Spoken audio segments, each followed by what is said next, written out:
Tudo bem, pessoal da cadeira do Coroné?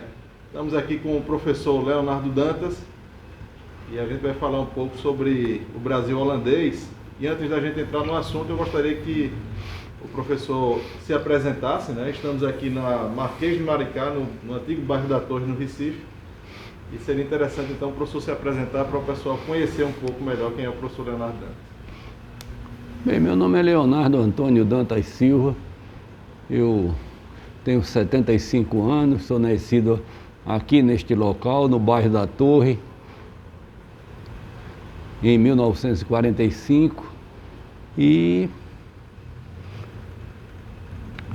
eu tive a minha vida dedicada desde os 16 anos ao jornalismo, e depois eu passei a ser editor de livros, e com isso aí eu publiquei 56 livros como autor e 478 como editor.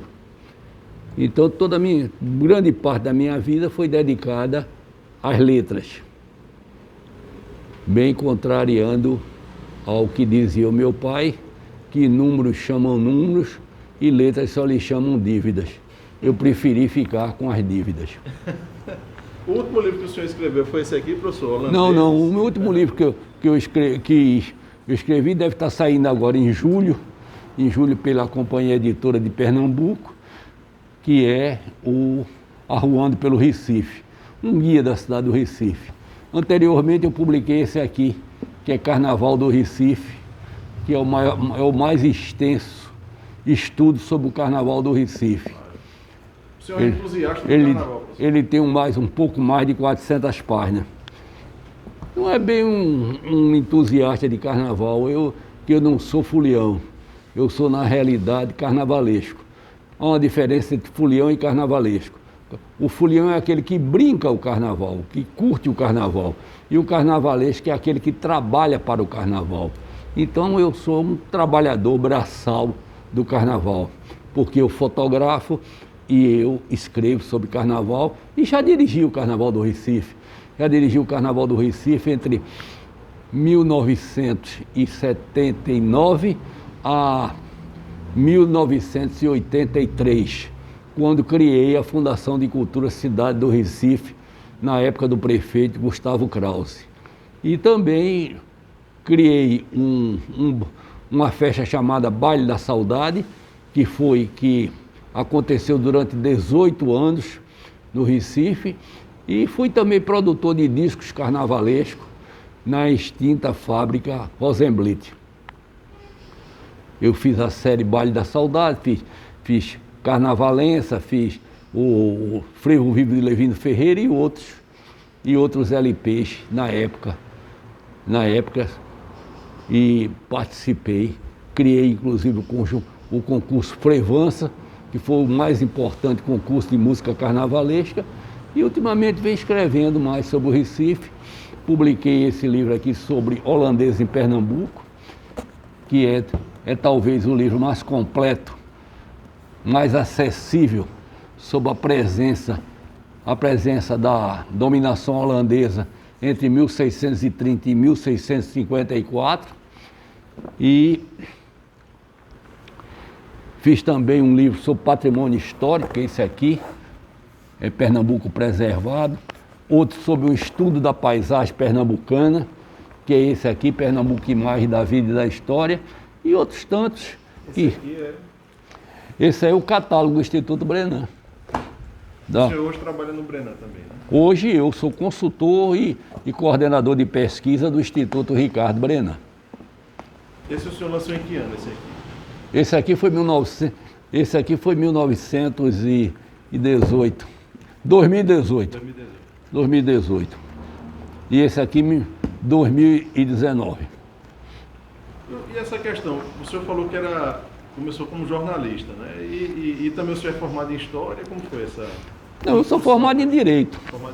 Formado em Direito, mas com 16 anos eu entrei no Jornal do Comércio, lá fiquei até 1975, de 1975 a 2005 eu trabalhei no Diário de Pernambuco, E ainda hoje eu escrevo para o Diário de Pernambuco, para a revista Algo Mais, para as revistas do Instituto Histórico Brasileiro e outras revistas do Brasil e do exterior. Entendi. E a proximidade com José Antônio Gonçalves de Melo? Isso aí ele foi meu mestre. Eu era leitor da Biblioteca Pública do Estado e a partir de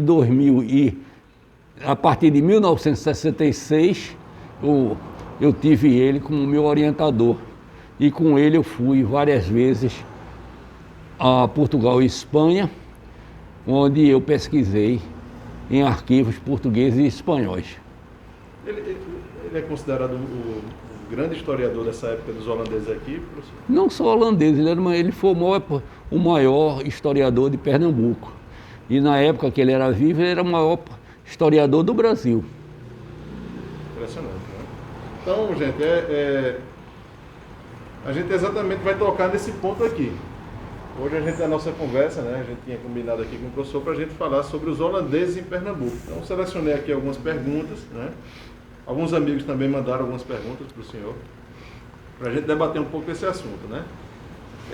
Primeiro, antes de entrar propriamente no período, professor, hoje existe ainda um debate, um debate vivo sobre esse período ou está um pouco mais latente aí? Não, o período holandês sempre fascinou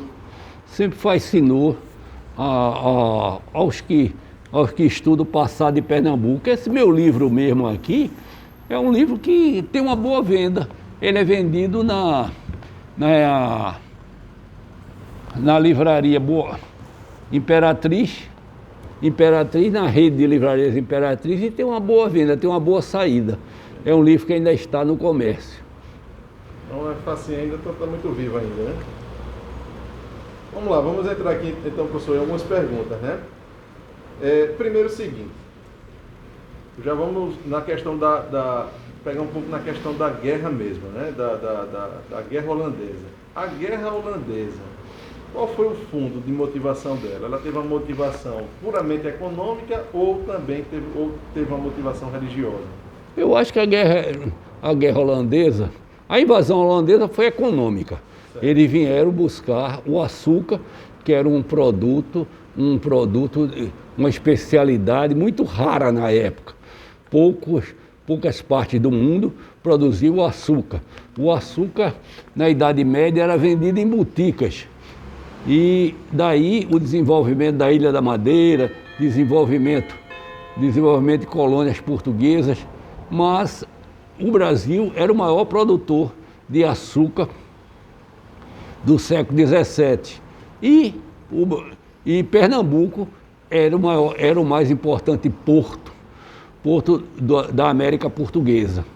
Então açúcar foi o motivo, a causa principal das invasões holandesas. Mas a reação dos naturais da terra contra a invasão dos exércitos da Companhia das Índias Ocidentais, que era uma espécie de uma sociedade anônima com poder estatal, que municiava e reunia aqueles exércitos. Esse daí foi a causa religiosa. Então, a reação, vamos dizer melhor, a insurreição pernambucana foi uma guerra religiosa. Era uma guerra em favor da liberdade pátria, mas em favor da causa da religião. Porque foi a religião que uniu sobre o mesmo ideal os portugueses, os mazombos, que eram chamados filhos de portugueses nascidos no Brasil, os indígenas e os próprios negros escravos, que também, por serem cristãos, por serem batizados, foram também guinados em favor da causa da liberdade. Então, era uma guerra da liberdade divina, como eles se classificavam em 1645. Então, assim, o senhor falou que foi a empresa, né? Foi a Companhia das Índias Ocidentais que esteve aqui, não foi? É que existia a Companhia das Índias Ocidentais e a Companhia das Índias Orientais. Eram duas companhias, Então, com sede em Amsterdã.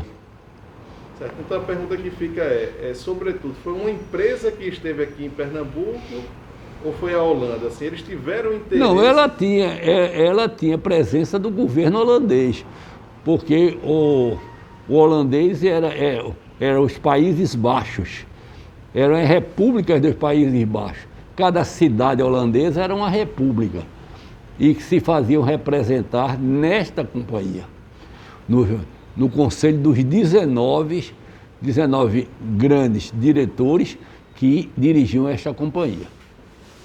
Agora, quando eles chegaram aqui, chegaram com um verdadeiro exército, né? Não, uma invasão militar. Eles trouxeram 67 barcos e um exército de mais de 7 mil infantes que vieram tomar a capitania de Pernambuco. E aqui se estabeleceram e ficaram durante 24 anos. Na composição do exército, era um exército multinacional ou só tinha holandeses? Não, eram geralmente mercenários. A Holanda não tem tamanho para ter um exército desse porte. Então eles reuniam por conta das guerras de Flandres, por conta das guerras na Bélgica, na guerra na Bélgica, a própria guerra de independência da Holanda, que a Holanda pertencia ao Império Espanhol. Então, as guerras de emancipação dos Países Baixos reuniu notadamente vamos dizer, voltar-se contra o Brasil, que na época era dominado também pela Espanha. Até 1640, Portugal estava sob o jugo de Espanha. Professor, é verdade que quando eles apareceram no horizonte, né, diz que em Olinda o pessoal estava comemorando o nascimento de um rei espanhol. Não era no rei espanhol, era o nascimento do herdeiro da coroa de Espanha. Então, na realidade, as notícias que chegaram aqui dizendo que vinha uma grande armada, as primeiras notícias que chegaram não foram levadas com muita fé pela população. E quando eles chegaram, na realidade, deu tempo somente das famílias fugirem para o interior, fugirem para seus engenhos, e Olinda foi tomada imediatamente, e logo depois tomaram o Recife, e aqui se estabeleceram. Matias de Albuquerque, que estava no governo da capitania, recuou e se isolou no Arraial do Bom Jesus, que é hoje onde se encontra o sítio Trindade. E no sítio Trindade eles resistiram às incursões holandesas durante 5 anos. Somente em 1635 é que o Arraial do Bom Jesus assina sua rendição, e as famílias e boa parte dos produtores de açúcar se transferem para a Bahia. Professor, eles destruíram, assim, eu vi algum relato que Olinda era uma cidade belíssima, né, antes da vinda dos holandeses. E que eles, assim, não deixaram pedra sobre pedra. Isso é verdade, professor? Não é bem deixar pedra sobre pedra. Eles tocaram fogo em Olinda no mês de novembro de 1631. Porque Olinda não tinha como eles defenderem Olinda. E preferiram ficar no Recife, que o Recife era de mais fácil defesa. Então, em 1631, eles incendiaram Olinda, e poucos prédios de Olinda escaparam. Isso que era, eu acho que foi no Valoroso Lucideno, disse que Portugal se orgulhava da beleza de Olinda, tinha isso mesmo? Não é? Sim, Olinda era uma das vilas mais belas da América Portuguesa. Era exaltada por todos os cronistas da época. Não só Frei Manuel Calado, no Valoroso Lucideno, como as próprias cartas dos jesuítas ao descrever Olinda. A Olinda de hoje, ela não lembra essa Olinda antiga, né? É outra cidade, né? Olinda de hoje, até hoje, tem terrenos não ocupados, que na época, quando os holandeses aqui chegaram, eles eram ocupados. Por exemplo, toda aquela frente do Convento da Misericórdia, aqui dali tem as ruas de casa. Por trás do palácio do Museu de Arte Sacra, também tinha arruados de casa ali, que até hoje não foram ocupados. Interessante, né? É muito interessante. Professor, veja só, a pergunta é a seguinte. Os portugueses vieram para cá, para o Brasil, né, Pernambuco, fundaram Olinda. Eles quiseram se fixar aqui, quer dizer, construir uma cidade bonita, conforme o senhor mesmo está relatando aí. Com essa vinda da Companhia das Índias Ocidentais, os holandeses, eles tinham algum interesse civilizacional de construir alguma coisa aqui, ou eles só queriam pegar o açúcar e fazer dinheiro? Não, a colonização holandesa era uma colonização vamos dizer, uma colonização no sentido de reunir as riquezas da terra e exportarem para o resto, para a Europa. Ao contrário dos portugueses, que quando chegavam em determinado local, eles fundavam uma nação, porque Portugal é muito pequeno, Portugal é do tamanho de Pernambuco.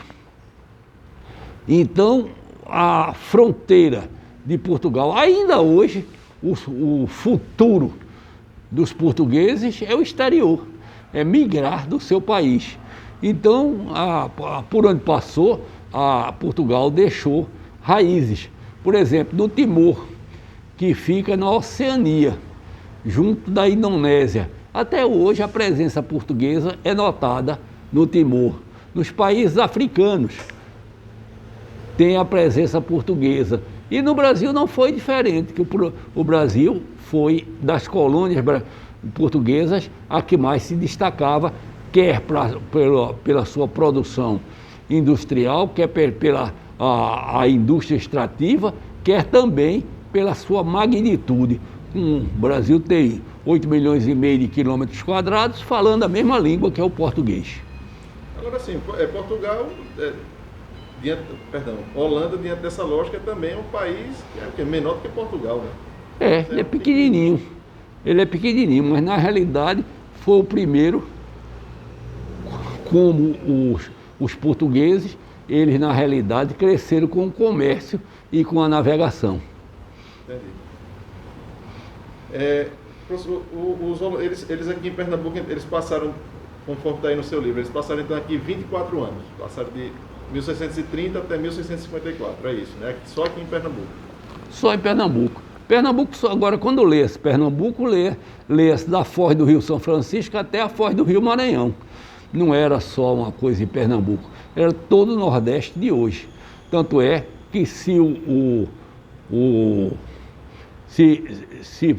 fossem os holandeses vitoriosos com a sua invasão, o Brasil não seria Brasil, porque isso aqui teria outro país e com isso aí ele cindia o norte do sul. O norte seria outro país também, por conta das colônias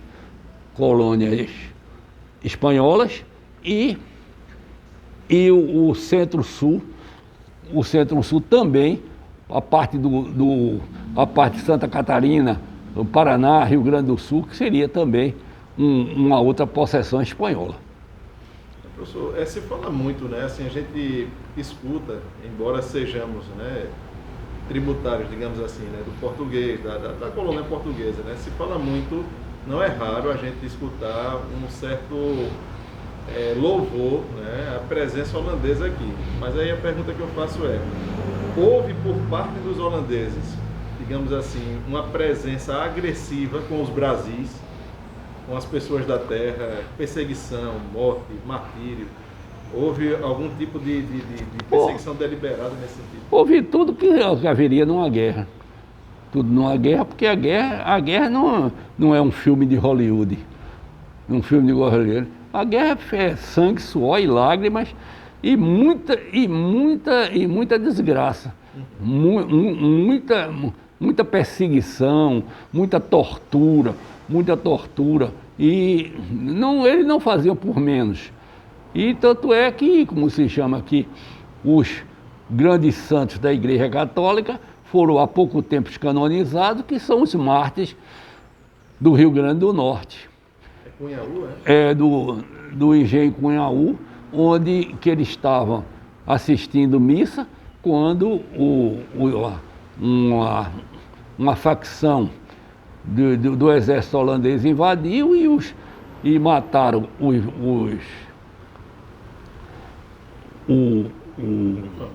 os cristãos que lá estavam, e depois entregaram os cristãos para que os índios Tapuia imolassem comendo os seus corpos. Então esses primeiros cristãos foram há pouco tempo canonizados, elevados à glória dos altares pelo atual Papa. Papa Francisco, né? O Papa Francisco. Então é esses exemplos que chegam até nós. Professor, quem foi o grande nome, né, dos pernambucanos, digamos assim? Quem foi o grande nome na Reconquista? Quem foi aquela pessoa assim que foi o aglutinador, o herói? Não teve um grande nome. Na realidade, os exércitos eram coordenados por João Fernandes Vieira, mas nós tínhamos a presença do chamado triunvirato, os chamados do Panteão Pernambucano. Nós temos a presença do Henrique Dias, que comandava as tropas dos negros, o Felipe Camarão, que era o índio Poti, que comandava os índios, João Fernandes Vieira era responsável pelos naturais da terra, e no caso, André Vidal de Negreiros. João Fernandes Vieira era um mulato da Ilha da Madeira. Esse aí foi o chamado, era o Valoroso Lucidendo, foi aquele que tinha o comando maior. E o paraibano, André Vidal de Negreiros.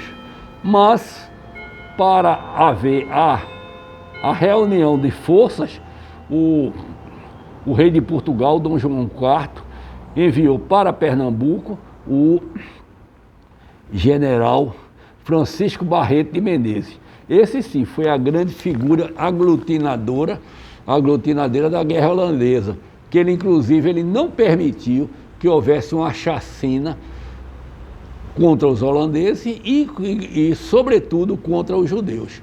Ele fez uma paz aqui e deu 3 meses para que os holandeses se retirassem daqui. E ele ficou no governo de Pernambuco. João Fernando Vieira nunca veio a governar Pernambuco. Governou Angola, mas Pernambuco não. E o Barreto de Menezes, que é responsável pela construção da capela inicial de Nossa Senhora dos Prazeres, é responsável pela devoção de Nossa Senhora dos Prazeres, que é chamada Nossa Senhora das Vitórias, em Pernambuco. Esse aí foi o grande aglutinador. Quer dizer, curioso isso, quer dizer que ele impediu uma chacina aqui, professor? Sim, que era uma forma de... o que ele queria mesmo era reconquistar o território. Não teria uma vingança. Ele era um peruano, ele era nascido no Peru, filho de português com uma crioula, uma mestiça do Peru. E ele foi o grande aglutinador. Ele que mandou fazer aquela pintura que tem lá na igreja de Nossa Senhora. Não. Aquelas pinturas são do século XVIII. Dos militares, né? Dos militares de Dom Tomás de Melo. Dom Tomás de Melo, né? É. final do século XVIII. O senhor falou aí, então dessa participação, né? Dom João IV, né? Aí a pergunta seria essa: como foi a atuação da coroa portuguesa nesse...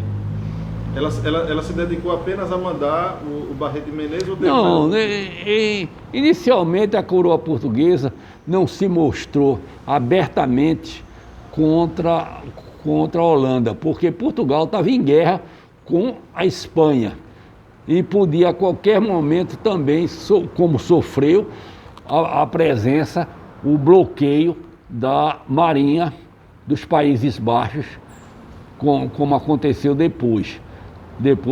Daí é que veio o Tratado de Lisboa, de 1661, que selou definitivamente a conquista do Brasil pelos portugueses.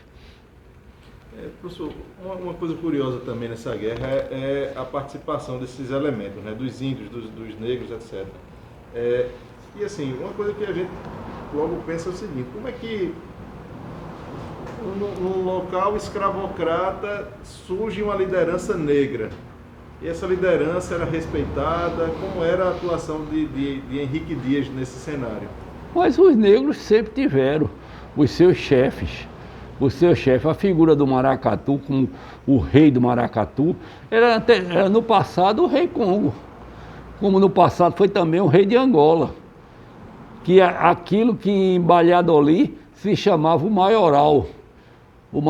Então, em todo o local onde existia escravidão, existia também a autoridade de um negro maior, de uma tribo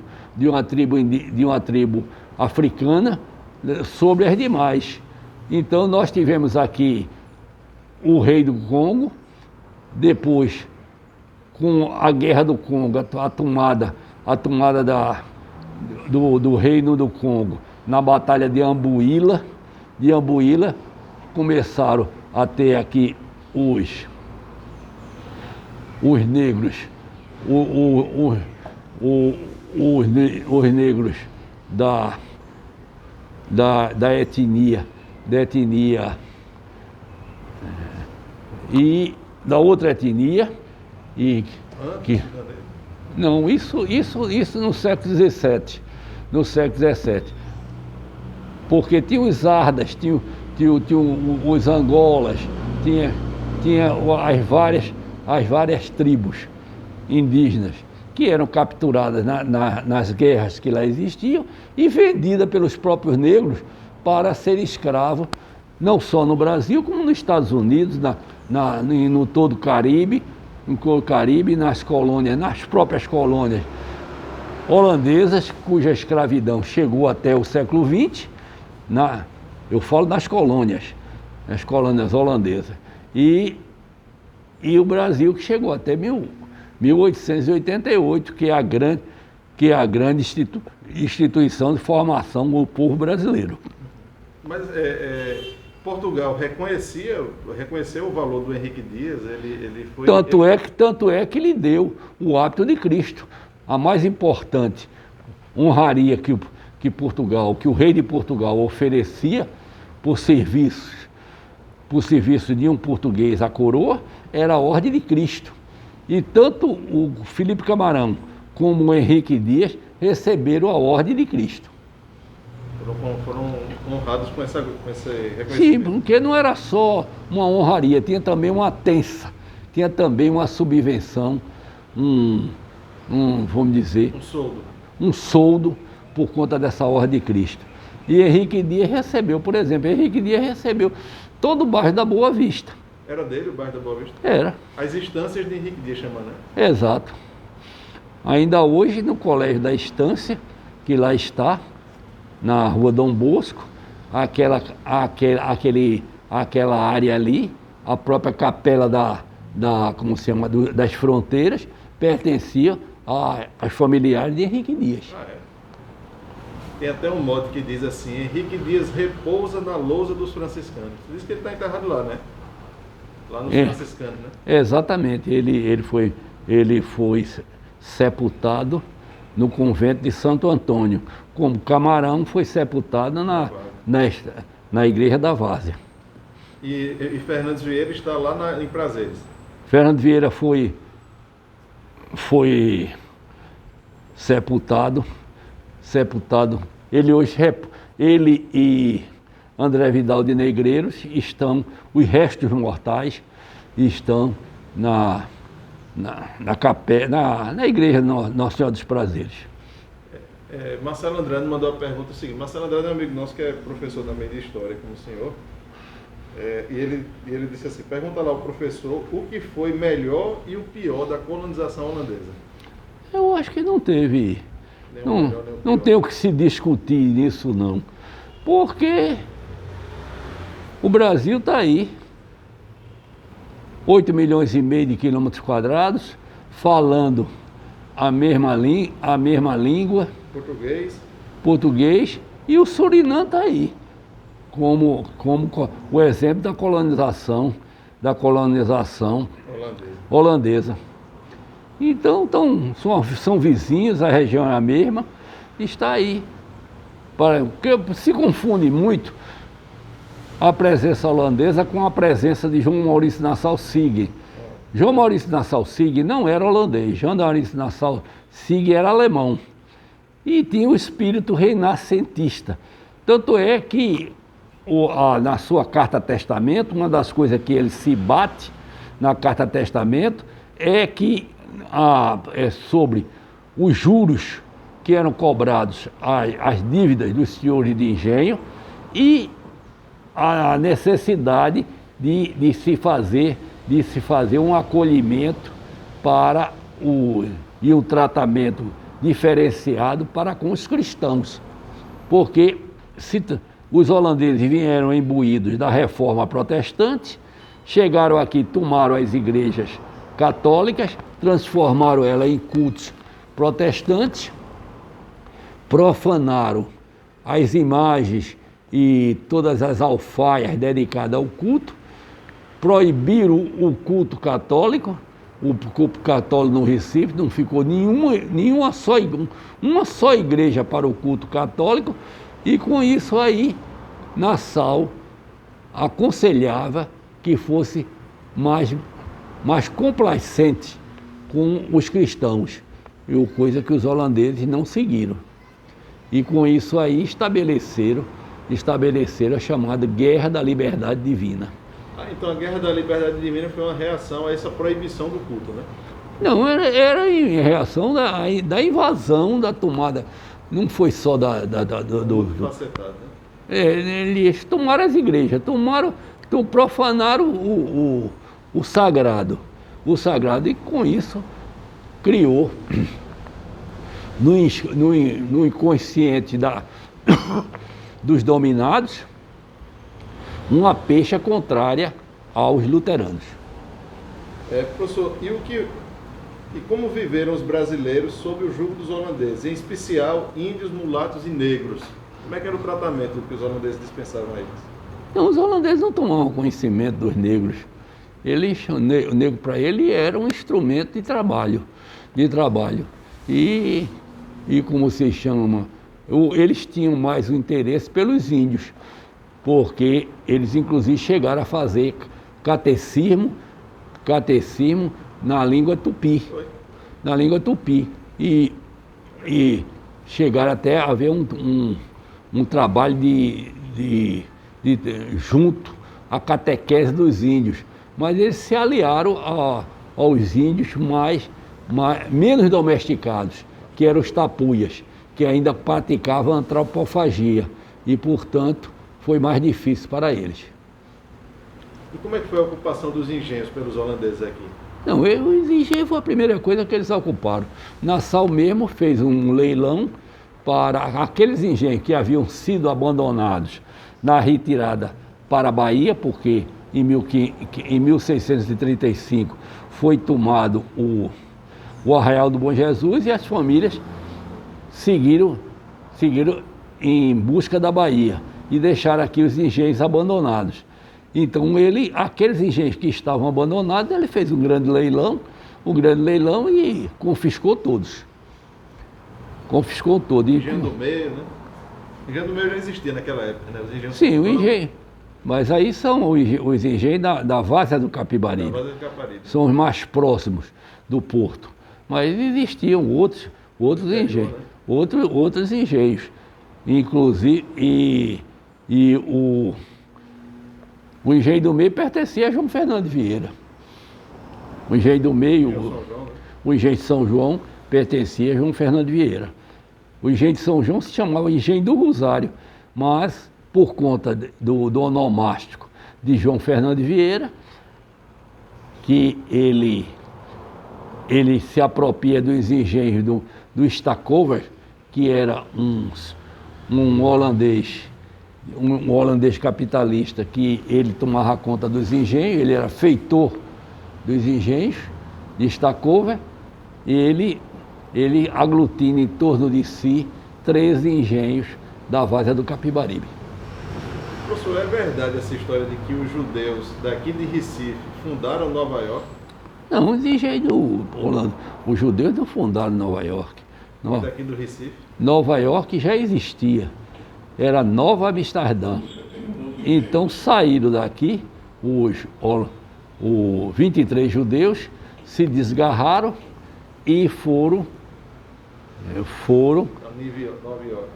Não, eles não foram para Nova York, eles foram primeiro para a Jamaica. E na Jamaica eles foram resgatados por uma corveta francesa que ia aliás, uma corveta não, uma fragata.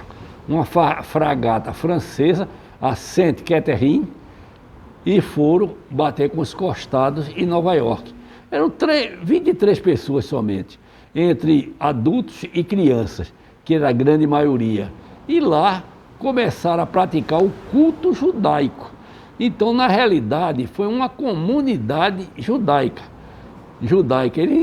A Nova York já existia. E foi essa comunidade judaica que deu origem à presença judaica, à presença dos judeus em todos os Estados Unidos. E o Recife hoje é reconhecido como a cidade originária do judaísmo nos Estados Unidos. Mas não fundaram Nova York. Os judeus, eles tinham uma presença muito... Qual era a importância da presença do judeu aqui? Eles eram o quê? Eles eram traficantes de escravos? Não eram traficantes, porque o comércio de escravo não era um tráfico. O comércio de escravo era legal. Certo. E era feito pela Companhia das Ilhas Ocidentais. Ela é que trazia a quantidade de escravos, importava os escravos comprados ainda na costa da África e trazidos para o Brasil. Então, eles, na realidade, os judeus aqui, eles tomavam conta mais do comércio. Era o comércio que era a grande força impulsionadora do capital judaico no Recife. E depois, eles também cobravam impostos, eles negociavam com o capital. Quando negociavam com o capital. Tanto é que quando os judeus foram embora, vieram os portugueses do norte de Portugal e aqui ocuparam o comércio. E daí eles passaram a ser chamados de mascate. E daí é que vem toda a origem econômica do Recife, vem do seu comércio. O Recife é uma cidade originada do seu comércio. Até o barroco, que nós tanto nos orgulhamos, os nossos templos barrocos, alguns com destaque em todo o Brasil, foram financiados pelos comerciantes. Do norte de Portugal, é? Esses comerciantes que o senhor falou que vieram... Eles vieram estabeleceram no Recife e, através das irmandades, eles construíram as igrejas do Recife. Aí vem aquele Antônio Matos, As igrejas do Recife não são construídas pelos holandeses, como muita gente diz. As igrejas do Recife são todas construídas pelos comerciantes. Esses comerciantes que vieram após a expulsão dos holandeses? Sim, eles vieram tomar conta do comércio a retalho. Portugueses do norte? Sim, portugueses do norte. E eles tomaram conta do comércio a retalho e conseguiram juntar tanto capital que eles financiavam as safras dos senhores de engenho. Eles forneciam dinheiro para a manutenção dos engenhos e os senhores de engenho pagavam em açúcar. Como ainda hoje acontece com os chamados fornecedores de cana. Foi isso que deu a grande virada, professor, da ascensão do comércio sobre essa aristocracia, digamos assim, rural? Foi esse momento? Era o senhor, não era bem uma aristocracia, eram os senhores da terra. Os senhores da terra. Os senhores da terra, porque o comerciante reúne de capital com mais facilidade e mais rapidamente. Então nós tivemos aí, por conta da ciumeira entre os comerciantes do Recife e os senhores da terra de Olinda, surgiu a cisão em 1709, com a criação da chamada Vila de Santo Antônio do Recife. E aí veio a Guerra dos Mascates. A Guerra dos Mascates só veio a ser chamada Guerra dos Mascates no século XIX, com aquele romance de Zé de Alencar. Na realidade, foi uma revolta do Recife, de Olinda, não foi a revolta dos comerciantes, foi uma revolta de Olinda contra os comerciantes que eles chamavam os pés rapados, os mascates do Recife. E os do Recife chamavam Olinda os chamados pés rapados, porque eles tinham título, tinham família, mas não tinham dinheiro. Interessante, né? E essa expressão fica até hoje, os nossos dias, quando se diz ele é um pé rapado. Isso ele não tem. Isso é o homem da terra de Olinda, né? Não é aquele que não... Não tem nada, né? Não, ele tem títulos, tem família, mas não tem dinheiro. Entendi. Professor, o seguinte, Holanda, nesta presença deles aqui, eles deixaram alguma marca cultural no Recife, seja na arquitetura, seja, enfim, na cultura como um todo, ou não tem nada que a gente diga assim, isso aqui... Não, os traçados das ruas... É da Holanda. Das traçados da rua lembra ainda os traçados da primitiva vila. Quanto aos sobrados, na realidade não tem nada de holandês. Sobrado nosso são os sobrados da cidade do Porto, Portugal. Não tem nenhum monumento nosso que resistiu, do Brasil holandês, que resistiu aos dias atuais. Só os azulejos do convento de Santo Antônio, da Rua do Imperador, é que são holandeses. E o mais, até na língua mesmo, eles só têm uma palavra que eles incutiram aqui, que ainda hoje é usada, o brote, que deu o vulgar breadbroten, que o povo chama brebrote, que é uma comida de difícil digestão. Interessante, né? O senhor falou de Maurício Nassau, professor. Maurício Nassau, ele gostava daqui, ele teve uma relação, digamos assim, afetiva com Recife, ou ele veio mais por obrigação, como diz a história? Não, ele veio porque estava faltando dinheiro. Ele estava devendo muito, porque ele construiu um palácio na Haia e ele não teve dinheiro para pagar o palácio. E naquela época a dívida era dívida. Você podia perder a vida por conta de dívidas. E ele aceita uma oferta para vir administrar a colônia holandesa no norte do Brasil. E aquilo dali foi um feito excepcional, porque o Brasil nunca tinha sido governado por um nobre. O Brasil, os governadores portugueses, na realidade, eles tinham subido na milícia portuguesa. Eles não vinham de nenhuma das casas nobres. Então, ninguém queria vir para este fim de mundo.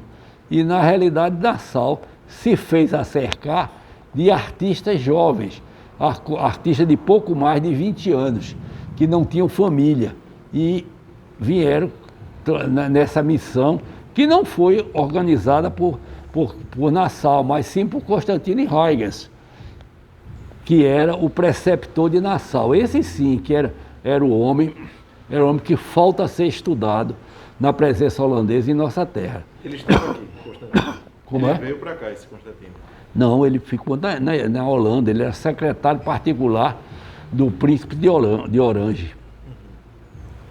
Disse que Maurício Nação chegou magrinho aqui, mas voltou gordo. Isso é verdade, não?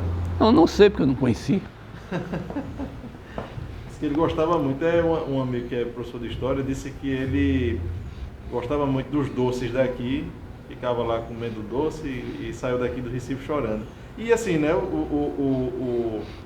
disse que pouco tempo depois da ida dele, que com a saída dele houve uma maior desestabilização e aí foi a finalização da... Houve exatamente, porque não seguiram a carta testamento, passaram a cobrar as dívidas dos senhores de engenho.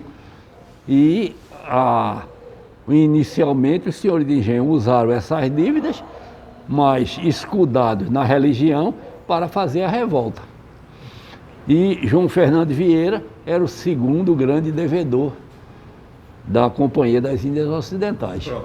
É aí que a pergunta cabe bem. Uma das acusações é o seguinte: Fernando Vieira ele entrou na guerra porque ele estava devendo muito. Como se dissesse assim, para ele era interessante expulsar porque ele se livrava de uma dívida, que era uma coisa muito séria. Então, assim, como é que fica essa questão da dívida frente à reação religiosa, a todo o heroísmo aí da guerra? Como é que fica essa guerra? Mas toda guerra tem a parte econômica, não tem nenhuma guerra por conta do patriotismo, não. Toda guerra tem um fundo econômico. Tem um interesse também. Tem um fundo econômico. Você vê a guerra a última guerra mundial, na realidade a Alemanha queria de volta aos seus territórios que perdeu na Primeira Guerra Mundial. E com isso aí surge o nacionalsocialismo. A palavra está até dizendo, nacionalsocialismo. Então com isso aí se cria a Segunda Guerra Mundial. E vem a reação, e a reação na realidade movimentou a indústria dos Estados Unidos. Os Estados Unidos saíram fortalecidos com toda a sua indústria em alta, em produção. Então não foi uma coisa só de patriótica, não. Toda guerra tem seu aspecto econômico. É assim, né? Até a guerra agora dos países árabes, você vê e toda guerra também tem seu... e nos países árabes nós estamos vendo uma guerra religiosa. Então,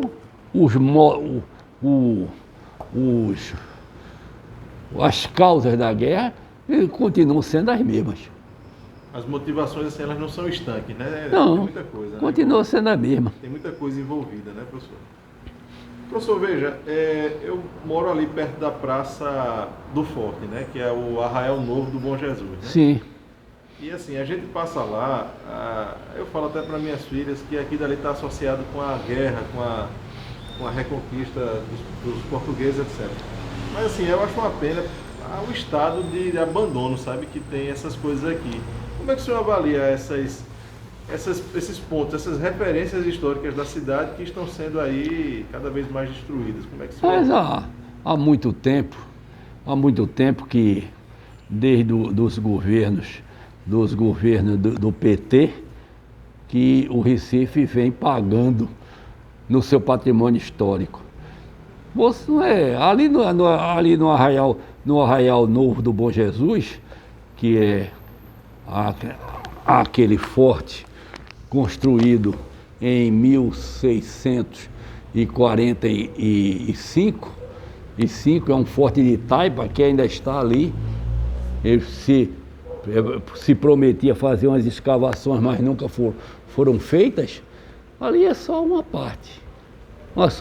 E a Rua do Imperador, que virou uma favela? Você não pode ter acesso ao gabinete português de leitura, você não pode ter um acesso ao Hospital da Ordem Terceira, você não pode ter um acesso à Igreja de São Francisco, você não tem acesso à Capela Dourada, nem ao Convento de Santo Antônio, que virou uma favela. E a Guararapes, que hoje também virou uma favela, que é a Caixa Econômica da Avenida Guararapes para o expediente pela manhã, precisa lavar a calçada com criolina. O Recife E a Praça da Independência? E a Praça do Maciel Pinheiro? E a Rua da Imperatriz? Todo o Recife Central está, como se chama, hoje fede. O Recife fede. E a praça daquela ali do Pátio de São Pedro, coitado? O Pátio de São Pedro, não sei, eu acho que está até melhor. Não está tão ruim. Não está tão ruim, mas, como se chama, o resto do Recife está bem abandonado. Em compensação, o patrimônio histórico, o Serviço de Patrimônio Histórico, restaurou recentemente a igreja de Santo Antônio, restaurou a igreja da Conceição dos Militares e restaurou a igreja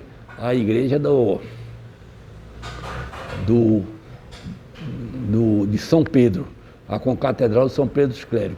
E a ordem dos Capuchinhos restaurou a igreja da Penha, a Basílica de Nossa Senhora da Penha. A prefeitura restaurou o mercado de São José, algumas intervenções positivas. Por exemplo, na administração passada de Geraldo Júlio se dá um trabalho, uma nova apresentação às barracas de coco da Praia de Boa Viagem, mas isso não se fala mais, não se toca mais no assunto. Então o Recife está abandonado.